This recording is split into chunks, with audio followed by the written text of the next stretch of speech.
როგორც მოგეხსენებათ, ქალაქ თბილისის 2015 წლის ბიუჯეტზე მიდის მსჯელობა ეხლა და აქედან გამომდინარე ჩვენ ვიმუშავეთ რა ამ პროექტზე, მიგვაჩნია რომ იგი სრულად არ შეესაბამება თბილისელების მოთხოვნებსა და მათ საჭიროებებს. სამწუხაროა რომ მერის ნარმანიას ამბიციები არ ყოფნის ამ საჭიროებებს და იგი კვლავ განაგრძობს იმ სეკვესტრირებული 2014 წლის ბიუჯეტის ტრადიციების გაგრძელებას, რაც ასახულია როგორც ამ ბიუჯეტის შემოსულობებში, შემოსავლით ნაწილში, ასევე ხარჯვით ნაწილში. ჩვენ გვაქვს ჩვენი წინადადებები, ისეთი, რომელიც სრულად აუცილებელი არის ამ ქალაქისათვის, გაჟღერებული გვაქვს უკვე ამ საჭიროებების შესახებ და ზოგიერთ მათგანზე ეხლა მოგახსენებთ, იმიტომ რომ ყველას ვერც კი მოვიცავთ. ამასთანავე უნდა დავძინოთ, რომ ყველა ჩვენი შეთავაზებული პროექტისათვის, რაც კი არის საჭირო თანხები, ამასთან დაკავშირებით ჩვენ გვაქვს ჩვენი წინადადება.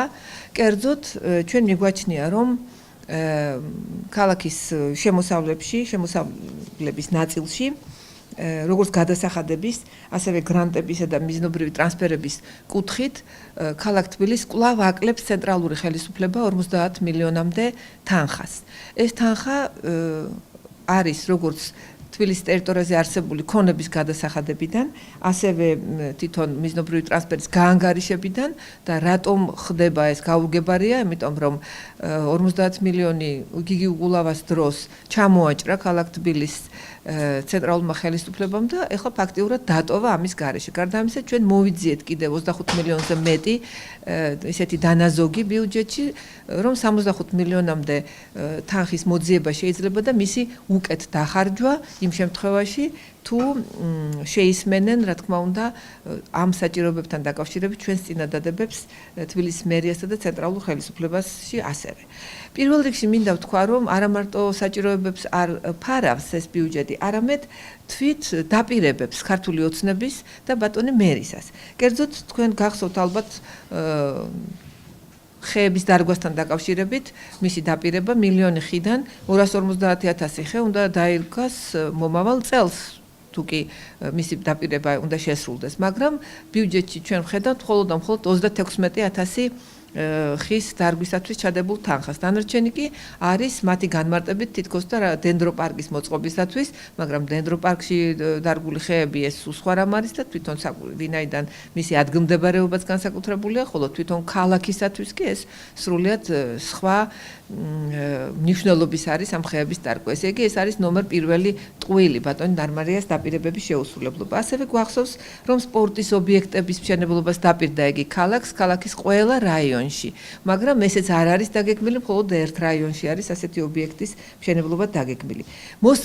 მოსწავლეებისათვის წრეების დაფინანსებას ვაუჩერი. იყო ასეთი დაპირება, როდესაც უნდა მისცემოდა სტუდენტს ეს მოსწავლეს ეს ვაუჩერი 20 ლარიანი და იგი რომელ წრეზედაც დაინტერესდებოდა იმ წრეზე წავიდოდა და თავის სკოლის განათლებას შემატებდა კიდე გარკვეულ პროფესიულ განათლებას. ესეც არ გახლავთ და ასევე არ გახლავთ მერის დაპირებული სტიპენდია.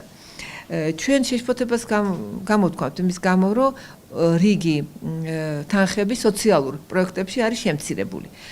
მაგალითად, იყო წყლის გადასახადი 50%-იანი 70,000 კულოს ქვემოთ მრავალშვილიანებისთვის, რაც ასევე არ არის გათვალისწინებული. სოციალური პროექტებიდან ჩვენ კვლავ დაჟინებით ვითხოვთ, რომ პენსიონერებს 10 ლარი დაემატოთ მომავალი წლის სექტემბრიდან პირდება ცენტრალური ხელისუფლება პენსიის მომატებას 10 ლარით, მაგრამ მანამდე ქალაქ თბილისში ეს 10 ლარი ისევე როგორც იყო გიგი უგულავას დროს, როდესაც ცენტრალური ხელისუფლება ვერ ზრდიდა პენსიას, ასეთ შემთხვევაში თბილისი თქვენ იცით რამოდენა ქალაქია და რა საჭიროებებია და ბევრად რთული აქ ცხოვრება და გიგი უგულავას დროს ეს 10 ლარი იყო დამატებული თბილისელი პენსიონერებისათვის. რათა მათ მიაღწიონ რაღაცნაირად სული მიიტანონ მომავალი წლის სექტემბრამდე. ასევე ჩვენ კვლავ დაჟინებით მოვითხოვთ ტრანსპორტით უფასო მგზავრობას, ეს არ არის დიდი თანხა, ეს შეიძლება შიგა ეკონომიის ხარჯზეც გაკეთდეს 9 მილიონამდე არის და იგი აუცილებელი არის 70,000 ქულამდე სარეიტინგო ქულის მქონე სოციალურად დაუცველებისათვის, რომ იყოს უფასო მგზავრობა პენსიონერებისათვის, პედაგოგებისა და სტუდენტებისათვის, ვინაიდან ეს არის ყველაზე უფრო მოწყვლადი ფენები. და ეს ნამდვილად შეუმსუბუქებდა ამ ადამიანებს ყოფას და ეს იქნებოდა რეალური სოციალური დახმარება, მაგრამ ამას რატომ ასე დაჟინებით უარყოფენ ქართული ოცნების უმრავლესობა და თბილისის მერია, ჩვენთვის არის გაუგებარი, მაშინ, როდესაც მე დაგისახელებ თქვენ ისეთ პროექტებს, რომელიც საერთოდ არ არის საჭირო 8 მილიონი მარტო კანცელარიის ირგვლივ კეთილმოწყობაზე და მინათებებზე არის და ამ საპროექტო სამუშაოებზე გამოყოფილი და მათ შორის ავარიული სახლების ფასადების შეღებვაზე და როდესაც ჩვენ ფასადების შეღებვაზე პასუხობენ, რომ ჩვენ ვღებავდით ფასადებს, ჩვენ ავარიულ სახლებს არ ვღებავდით. ჩვენ ვღებავდით მდგრად კორპუსებს მათი გარე იერსახის გაუმჯობესების მიზნით, ხოლო ავარიული სახლების შეღებვა ეს არის წყალში გადაყრილი ფული. ასე რომ ყოველთვის შეიძლება ამ თანხის მოძებნა და კანცელარიის კეთილმოწყობა და მინისტრების თვალის გახარებას მე ვფიქრობ, ჩვენ ვფიქრობთ, რომ ჯობს რომ სოციალურად აი ამ მოწყვლად ფენებს უფასო მგზავრობა მიეცეს. ასევე ძალიან მნიშვნელოვანია საბავშვო ბაღის თემა, ვინაიდან საბავშვო ბაღების სერვისები ჩვენ ისე გავაუმჯობესეთ გასული წლების განმავლობაში, რომ ბავშვები თუ დადიოდა 22-25,000, ეხლა 50 და 55,000 დადის და კიდევ ბევრი რჩება გარეთ.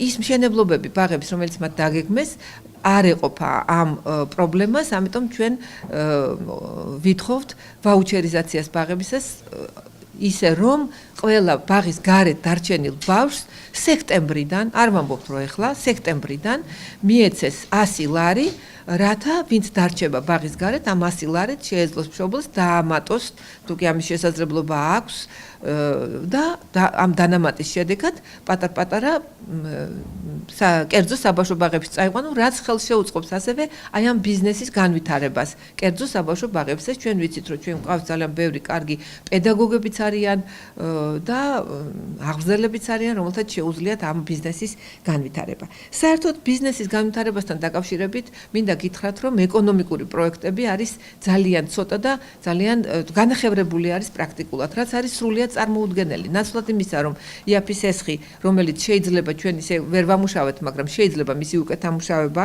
და ასევე ისეთი ეკონომიკური პროექტები, რომელიც არის მაგალითად ძველი თბილისის ახალი სიცოცხლე, რომელიც ერთდროულად ინფრასტრუქტურასაც ეშველება და ბიზნესაც ანვითარებს, ასეთ პროექტები არის განახევრებული. ამაზე თვით ეკონომიკური პოლიტიკის სამსახური კომისიის უფროსმაც გამოთქვა პრეტენზიები და არ ვიცით გაითვალისწინებენ თუ არა, ვინაიდან ასე შემცირება ეკონომიკის მხარდაჭერის არის სრულიად დაუშვებელი და შეუძლებელი ჩვენი აზრით. ძალიან მნიშვნელოვანია ჩვენი ესეთი წინადადება თბილისის საცობების გარეშე, ვინაიდან ჩვენ ძალიან ბევრი პროექტი გავაკეთეთ, ინფრასტრუქტურული, ესტაკადები, ახალი გზები, რომელზედაც ბევრი, ესე იგი, ხებაც გვეკუთვნის და შეიძლება საყვედურიც, მაგრამ ფაქტია, რომ ჩვენ საცობებს ვებრძოდით და მივყვებოდით ფეხდაფეხ. ეს თუ გაჩერდა და თუ არ განვითარდა, მანქანები მატულობს და იგივე რაც ყოფნიდა შარშან და წელს, გაისად აღარ ეყოფა. ამიტომ აუცილებელია ახალი პროექტების განხორციელება და ჩვენ დაჟინებით მოუწოდებთ კვლავ მერიას, რომ ორი პროექტი მაინც განახორციელოს, თანხებით, წყაროებით მოძიებული გვაქვს ამისთვის. ეს გახლავთ ეს პროექტები, რომელიც დაკავშირებული არის ორი სატრანსპორტო კვანძის რეკონსტრუქციასთან. ეს არის მარშალ-გელოვანის მოედანზე ვეფხვიდან მოყვესთან საგზაო მოძრაობის ორ დონეზე მოწყობა გვირაბით და ვერის ხეობიდან გამომავალი ახალი მაგისტრალის გვირაბით დაკავშირება გმირთა მოედანზე არსებულ ლაგუნასთან მიმავალ გვირაბთან. ეს ერთ დონეზე მაინც შეინარჩუნებდა და არ დაამძიმებდა ამ მდგომარეობას, საცობების მდგომარეობას თბილისში და ჩვენ ვიცით, რომ საცობებთან ასევე დაკავშირებული არის ქალაქის ეკოლოგიური მდგომარეობა. ასე რომ ეს არის ძალიან მნიშვნელოვანი პრობლემა. ჩვენ მიგვაჩნია, რომ ისეთი პროექტები ჩვენ ახლა ყველაფერს აქ ვერ მოვიცავთ, ალბათ შემიძლია კითხვებით ამოვწუროთ, მაგრამ ისეთი პროექტები, რომელიც არის ჩადებული, როგორც მოგახსენეთ, მაგალითად კანცელარიის, ასე ვთქვათ, განათებასთან და კეთილმოწყობასთან დაკავშირებით, ასევე იმასთან დაკავშირებით, რომ 178 საშტატო ერთეულით იზრდება მერიის მოსამსახურეთა რიცხვი, ეს ნამდვილად არ არის დასაშვები დღეისათვის ჩვენ პირობებში, როდესაც არ ყოფნის თავისი რესურსები ქალაქ თბილისის მერიას, რაცა აუცილებელი საჭიროებებით დაფაროს. 178 ერთეულით უსაფრთხოების გამოკლებით ვინაიდან ამის შესყიდვით ყიდვას აპირებენ, ეს არის 3 მილიონზე მეტი თანხა. 3 მილიონით ძალიან ბევრი რამის გაკეთება შეიძლება ამ ქალაქში. ჩვენ მთლიანად მთელ პაკეტს უგზავნით დღეს ჩვენი შენიშვნებისას და რა თქმა უნდა ეს ბევრად მეტია, ვიდრე დღეს მე ხა თქვენ გესაუბრეთ. უგზავნით საფინანსო საბიუჯეტო კომისიას, ისინი იმედია განიხილავენ ამას და გადაუგზავნიან რა თბილისის მერიას, გათვალისწინებული იქნება ჩვენი წინადადებების რაღაც ნაწილი მაინც. აქვე მინდა დავძინო, რომ ძალიან არათანაბრალ და ძალიან საეჭოდ გამოიყურება როგორც ცენტრალური ხელისუფლებიდან ტრანსფერების რაოდენობა არა მარტო თბილისია დაკლებული, გაზრდილი არის ზოგი რაიონის რაღაც უცნაურად, მაგალითად დედოფლის წყაროს ბიუჯეტი ლამის სამჯერ არის გაზრდილი თუ რამდენჯერ ახლა ზუსტად არ ვიცი.